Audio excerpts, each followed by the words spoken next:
हम उनके आरोप से सहमत हैं और वो बिल्कुल सही बात कर रहे हैं। और वही नहीं, मतलब कांग्रेस ही नहीं, सब मतलब मुसलमानों को अनदेखा कर रहे हैं। बहुत सारी पॉलिटिकल पार्टीज जो हैं वो मुसलमानों के मुद्दे पे खामोश हो जाती हैं। कि कांग्रेस ने पहले हमें खूब कुचला और कुचलने के बाद भाजपा की झोली में डाल दिया। तो हर नेता पीछे, कोई कान पर मारने वाला चाटा है, कोई कमर पर मारने वाला घुसा है, तो कोई सामने आके मार रहा है। मुसलमान सिर्फ पिट रहा है, इसके सिवा उसे कुछ नहीं मिल रहा। लोकसभा चुनाव की तैयारियों में सभी पार्टियां जुटी हुई हैं और ऐसे में पत्र लिखने का दौर भी शुरू हो गया है। मौलाना सज्जाद नोमानी साहब हैं, उन्होंने पत्र लिखा है राहुल गांधी को। मजबूर ये है कि वो आरोप लगा रहे हैं कि मुसलमानों का जिक्र अब राहुल गांधी के भाषणों में नहीं है, अनदेखी कर रहे हैं मुसलमानों को राहुल गांधी। चर्चा की जरूरत बताई है और पत्र में लंबी चौड़ी बातें कही गई हैं। क्या यहाँ के लोग इत्तेफाक रखते हैं नोमानी साहब से? जानने समझने की कोशिश इन्हीं से। साहब, नोमानी साहब ने पत्र लिखा, कहा कि आपके भाषणों में हमने देखा, अनगिनत भाषण देखे, लेकिन अब मुसलमान सबसे आपको आपत्ति होने लगी है। एक तरीके से जो राहुल प्रियंका सॉफ्ट हिंदुत्व की राह पर चल पड़े हैं, उस पर निशाना सज्जाद नोमानी साहब साध रहे हैं। क्या ओवैसी साहब की भाषा बोल रहे हैं क्या वो? नहीं, ओवैसी साहब की भाषा नहीं बोल रहे, वो बिल्कुल सही बोल रहे हैं। और आप राहुल और प्रियंका को ही क्यों दोषी दे रहे हैं? बोल कौन रहा है मुसलमानों की बात? आज का दौर तो ये हो गया। कांग्रेस जानबूझ के अनदेखी कर रही है, ये आरोप सही है नोमानी साहब? बिल्कुल कर रही है, उनका आरोप बिल्कुल ठीक है। बिल्कुल हम उनके आरोप से सहमत हैं और वो बिल्कुल सही बात कर रहे हैं। और वही नहीं, मतलब कांग्रेस ही नहीं, सब मतलब मुसलमानों को अनदेखा कर रहे हैं। अगर कांग्रेस का जिक्र करें तो क्या मुसलमानों की बुरी गत की वजह कांग्रेस है, उसे जिम्मेदार माना जाना चाहिए? नहीं, मैं इस बात से राजी नहीं हूँ। मुसलमानों की अपनी जो दुर्गत बनी है वो अपनी तालीम की कमी है और मुसलमानों का अपना दोष है। किसी पार्टी को हम जिम्मेदार नहीं ठहरा सकते, ये कहना गलत है। अच्छा, आपको क्या लगता है जो नोमानी साहब आरोप लगा रहे हैं, राहुल के करीबियों पर निशाना साध रहे हैं कि आपके जो एडवाइजर हैं वो गलत हैं, आपके एडवाइजरों ने मुसलमानों को आपके स्पीच से निकाल दिया है, आपका जो स्पेस है उससे निकाल दिया है? देखिए, सज्जाद नोमानी साहब जो है बहुत बड़ी बुजुर्ग हस्तियों में से हैं और बहुत ज़्यादा तजर्बेकार इंसान हैं। और जो वो आरोप लगा रहे हैं तो मैं तो यही समझता हूँ कि बिल्कुल सही आरोप हैं और वो जो बातें कह रहे हैं वो बिल्कुल सही हैं।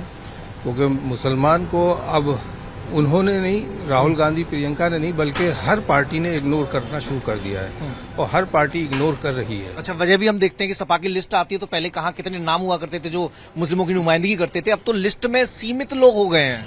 नहीं, हर पार्टी की लिस्ट में सीमित लोग हैं और बल्कि किसी भी पार्टी में अब इतने मुसलमानों को टिकट नहीं दिया जाता और ना पूछा जाता और ना ही उनकी तरफ इन पार्टियों की तवज्जो है। तब तो दिक्कत बढ़ जाएगी, क्योंकि अगर नुमाइंदगी पॉलिटिकल नहीं होगी तो सामाजिक, आर्थिक, शैक्षणिक सब में पीछे आ जाएंगे ना। जी जी, बात ऐसी है कि माइट इज राइट, आपने सुना होगा।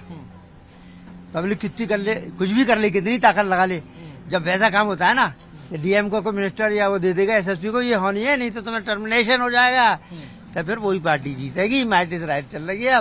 अब आप देख रहे हैं चीफ मिनिस्टर जो दिल्ली के, उनको तरह तरह के आरोप लगा दिए, जिसका दिल चाहे ईडी लगा दी, जिससे माइट इज राइट है भाई, कोई भी हुकूमत हो। वो तो विरोध कर ही रहे हैं, वो तो विरोध कर ही रहे हैं, लेकिन अब तो सवाल जो अपने कहे जाते थे उन पर ही खड़े हो रहे हैं।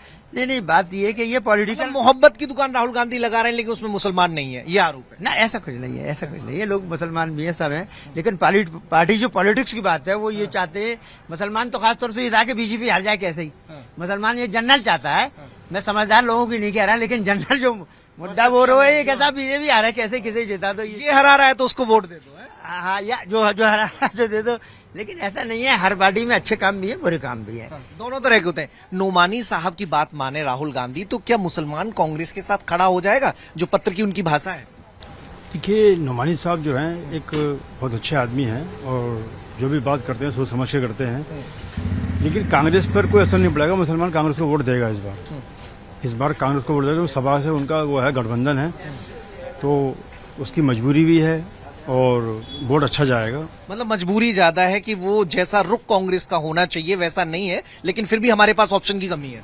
ऑप्शन की कमी तो हमेशा से रही और रहेगी, क्योंकि हम लोग यहाँ पर जो रहे, जब ये इंडिया पाकिस्तान बना था तो अच्छे लोगों के थे, जब तो मुसलमान यहाँ रुक गया यहाँ पे। बिल्कुल ठीक।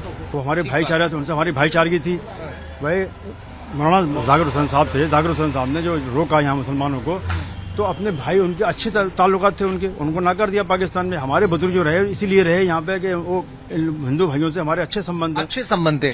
अगर नोमानी साहब की बात मान ली जाए तो ऐसा नहीं लगता कि मोदी सरकार रिपीट कर रही है और वो डर है इसके चलते वो अपील कर रहे हैं? बहुत सारी पॉलिटिकल पार्टीज जो हैं वो मुसलमानों के मुद्दे पे खामोश हो जाती हैं। वजह यह है उनको लगता है कि उनका जो वोट बैंक है वो जा सकता है, इस वजह से वो मुसलमानों के मुद्दे उठाती नहीं है और मुसलमानों को साथ भी लेके नहीं चलना चाहती हैं। वो डरती हैं अगर वो मुसलमानों को साथ देंगे तो पोलराइजेशन होगा और हिंदू और मुस्लिम वोट पूरी तरीके से डिवाइड हो जाएगा। लेकिन वोट तो आप लोगों का चाहिए, उन लोगों को वोट तो चाहिए उनका, लेकिन वो ये चाहते हैं कि हमारा वोट एक जगह ना पड़ के 5 जगह पड़े, तो इसको पोलराइजेशन कराना चाहते हैं वो। तो जब पोलराइजेशन नोमानी साहब के नेचर को क्या समझा, उनका जो रुख है उसे क्या स्टेटमेंट, बहुत अच्छा स्टेटमेंट दिया है उन्होंने, बहुत समझदार आदमी है और उनका स्टेटमेंट उनका काबिल तारीफ है और जो हकीकत है वो इन्होंने बयान किया। प्रियंका गांधी, राहुल गांधी मंदिर की सियासत खूब करते हैं, सॉफ्ट हिंदुत्व का जो रुख उन्होंने अपना लिया है। टारगेट ये रुख है नोमानी साहब? नोमानी साहब का जो रुख है वो स्पष्ट है और बहुत ठीक कह रहे हैं, लेकिन असल रुख ये है कि सियासी पार्टियों ने मुसलमानों को सियासी गुलाम समझ रखा है कि ये तो हमारे गुलाम हैं, इन पर तो ध्यान देने की जरूरत नहीं है। इनका कोई सियासी लीडर नहीं है, अपनी लीडरशिप इन पे है नहीं है, ये तो कहाँ जाएंगे, तो किराएदार हमारे पास ही आएंगे। तो ये उन पार्टियों को साधने में लगते हैं जिनका एक वोट भी नहीं है यहाँ पर, जैसे कि तृणमूल कांग्रेस को उत्तर प्रदेश के अंदर एक सीट दे दी जाती है लेकिन MIM को सपोर्ट में नहीं लिया जाता। तो वही मैं कह रहा था, ओवैसी साहब देखिए हमने देखा कि जहां जुल्म और ज्यादती होती है ओवैसी साहब पहुंच जाते हैं यूपी में। मुख्तार अंसारी साहब के पास भी गए, अखिलेश यादव अभी तक तमाशा देख रहे हैं, लेकिन वो जाके हुआ है, कहा भी कि आपकी लड़ाई जहां लड़ी जाएगी मैं साथ में रहूंगा। ओवैसी साहब पे खोने को कुछ नहीं है और वो साहब कहते हैं कि मेरी राजनीति ये नहीं है कि मुझे चुनो, वो कहते हैं अपने आप को चुनो, अपने आप को मजबूत करो। उन्होंने कहीं नहीं कहा मुस्लिम लीडरशिप डेवलप होनी चाहिए, क्योंकि मुस्लिम जो है इस देश का एक अहम हिस्सा है, वो एक दूसरे देश का नागरिक नहीं है, वो भी इस देश का हिस्सा है और उसको भी वही संविधान में हक है जो एक हमारे हिंदू भाई को है। लेकिन आज मुसलमानों के साथ क्या हो रहा है आप देख सकते हैं कि लातों से मारा जा रहा है और कुछ सजदे में नमाज में मानसिकता कैसी हो गई है लोगों की, और एक को फूल बरसाए जाते हैं, एक की पूरी सिक्योरिटी दी जाती है। तो एक देश में अगर 2 कानून चलेंगे तो कैसे काम? और उस पर कोई आवाज नहीं उठाएगा, कोई आवाज नहीं उठाएगा। जो पार्टियां आप लोगों की हितैषी बंदी है वो भी चुप्पी साध लेंगी। क्यों साहब? नहीं, सही बात है आपकी, कोई भी आवाज नहीं उठा रहा और जब आवाज उठाने का टाइम होता है तो लोग खामोश हो जाते हैं और खामोश कर दिया जाता है। और अगर कोई ज्यादा बोलता है तो उसे कह दिया जाता है साहब की आपरोती है, बदमाश है, पुराना क्रिमिनल है, इनकाउंटर में नाम, उसकी कोई जांच नहीं होती, कुछ नहीं होता, इनकाउंटर डायरेक्ट कर दिया जाता है और शांति हो जाती है साहब। मतलब जुबा खामोश रहेगी लेकिन वोट आप लोगों का चाहिए ही चाहिए। जी। तो कैसे बात बनेगी? वोट भी चाहिए लेकिन आपके हक की बात नहीं करेंगे। और नोमानी साहब ने सब कुछ बयां कर ही दिया है, कांग्रेस पर उन्होंने निशाना साधा है क्योंकि नेशनल पार्टी है। रवैया बाकी क्षेत्रीय दलों का भी तो वैसा ही है। क्यों वकील साहब? जी। मुस्कुरा रहे हैं लेकिन कुछ बोल नहीं रहे आप। क्या समझ पाते हैं, क्या वाकई ऐसा हो रहा है? जी बिल्कुल हो रहा है। क्या क्या हो रहा है? नोमानी साहब ने कहा है कि साहब मुसलमान पॉलिटिकल पार्टी के एजेंडे से गायब हो गए, खासतौर पर कांग्रेस के। जी बिल्कुल सही बात है। तो आइए साहब, आपको क्या लग रहा है? भाई साहब ये EVM से ही इलेक्शन क्यों होता है, बैलेट पेपर से क्यों नहीं हो रहा?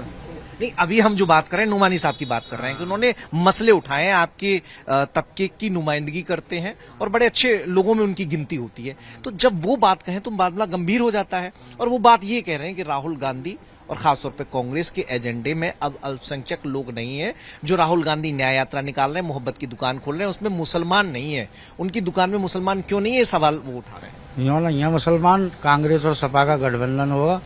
दोनों का गठबंधन होने पे कांग्रेस को यूपी में सीटें कम मिली हैं, सीटें सपा को ज्यादा मिली हैं, तो आदमी सपा को ज्यादा चाह रहा है।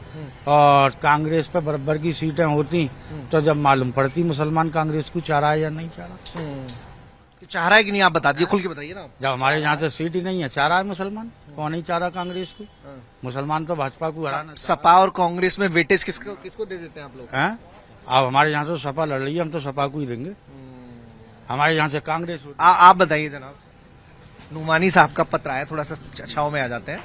नोमानी साहब ने पत्र लिखा राहुल गांधी को, कहा कि मुझे आपसे चर्चा करने की जरूरत है क्योंकि अब आपके एजेंडे में हम लोग नहीं हैं। आप मोहब्बत की दुकान जो चला रहे हैं उसमें दलित हैं, पिछड़े हैं, लेकिन माइनॉरिटी नहीं है, उसे उन्हें जोड़ना चाहिए। जो राहुल और प्रियंका मंदिर की सियासत कर रहे हैं उस पर अगर जो इनडायरेक्टली उन्हें आपत्ति हो रही है। नहीं, आपत्ति उनकी बिल्कुल सही है और जायज़ है कि क्योंकि देखिए मुसलमानों को तो हर पार्टी ने नकार दिया। वो अपना वोट बैंक इकट्ठा करने के लिए जो है वो उस तरफ लगी हुई है कि भाई हमारा वोट बैंक जो है वो हमसे जुदा ना हो जाए। मुसलमान तो ये है कि रो पीट के आएगा हमारे पास ही, कहीं नहीं जाएगा, कहाँ जाएगा, उसके पास अपना कोई दरवाजा तो ओवैसी साहब भी खोले हुए हैं और इतने सालों से खोले हुए, आप लोग ही साथ नहीं दे रहे थे। नहीं, हम लोग साथ क्या नहीं दे रहे, हम लोग साथ देने को तैयार हैं, लेकिन हम लोगों में अभी वो चीज नहीं आ पाई है जो कि हम लोगों में एक होनी चाहिए, जो एकता होनी चाहिए, जो हर हिंदुस्तानी के दिल में होनी चाहिए हिंदुस्तान के लिए, कि भाई हिंदुस्तान हमारा मुल्क है, हम उसके लिए लड़े हैं, लड़ेंगे और लड़ते रहेंगे। लेकिन अभी तक हमारा कोई लीडर ऐसा निकल के नहीं आया हमारे साथ जो कि हमारे कांधे से कांधा मिलाकर के चल सके, खड़ा हो सके। भाई जब हमारे साथ कोई ऐसा लीडर है और होगा तो हम खड़े हैं उसके साथ। और जब हमारा आज जब लिस्ट देखते हैं, राहुल गांधी हैं, ममता बनर्जी हैं, अखिलेश यादव है, तो किसी में संभावनाएं नजर आती हैं कि जो आपकी लड़ाई को आगे तक ले जाएगा? देखिए ऐसा है, इस लड़ाई को हमें खुद लड़ना पड़ेगा और खुद हम में से एक को आना पड़ेगा। हम ये दूसरे के ऊपर ओवैसी साहब भी तो वही बात करते हैं जी, मतलब ओवैसी वो तो कहते हैं कि हमें अपनी लड़ाई खुद लड़नी है, हमें अपनी लीडरशिप को डेवलप करनी होगी।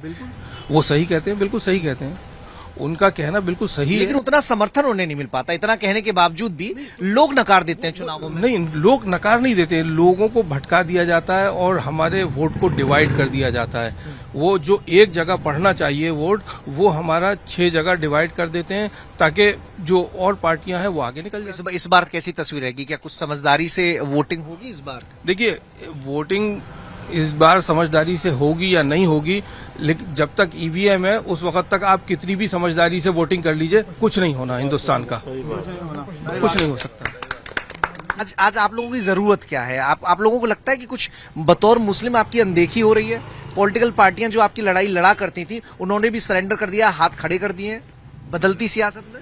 सियासत बदली गई है, कोई भी रोजगार नहीं है। किसी पे भरोसा कर पाते हैं आप लोग? फिलहाल तो नहीं। कांग्रेस, समाजवादी पार्टी, अखिलेश, राहुल, किसी नेता पर कोई एक नाम? फिलहाल तो नहीं हो कोई एक नाम आप बताइए किस पे भरोसा कर पाते हैं आज के दौर में सियासत में? किसको देखते हैं? असदुद्दीन ओवैसी। अच्छा, ओवैसी साहब। आपको लगता है? आपको भी लगता है?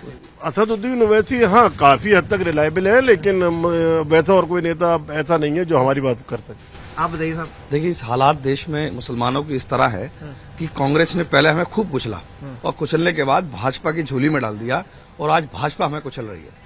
हम लोग ये नहीं समझ पाए कि आखिरकार लेकिन कई जगह दावा ऐसा भी किया जाता है जिसमें रामपुर और आजमगढ़ का हवाला दे देते हैं बीजेपी वाले, कहते हैं कि वहां पर हमने कुचला नहीं बल्कि हमें अब सपोर्ट मिल रहा है, समर्थन मिल रहा है। जो हमने लाभार्थी वर्ग तैयार किया है उसमें मुस्लिम की बड़ी हिस्सेदारी है, वो हमारे साथ जुड़ रहा है, उसका चुनावी नतीजों में असर भी है।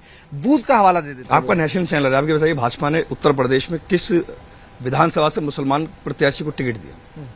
आप बताइए। वो तो कह रहे हैं उनके हिंदू प्रत्याशी को भी मुस्लिम वोट दे देता है। नहीं देता। अभी मुसलमान ये पूछता है कि भाजपा अगर एक बार को सिर्फ 2 किलो आटा देने के बाद हमें अपना बनाने की कोशिश करती है तो इससे काम नहीं चलेगा।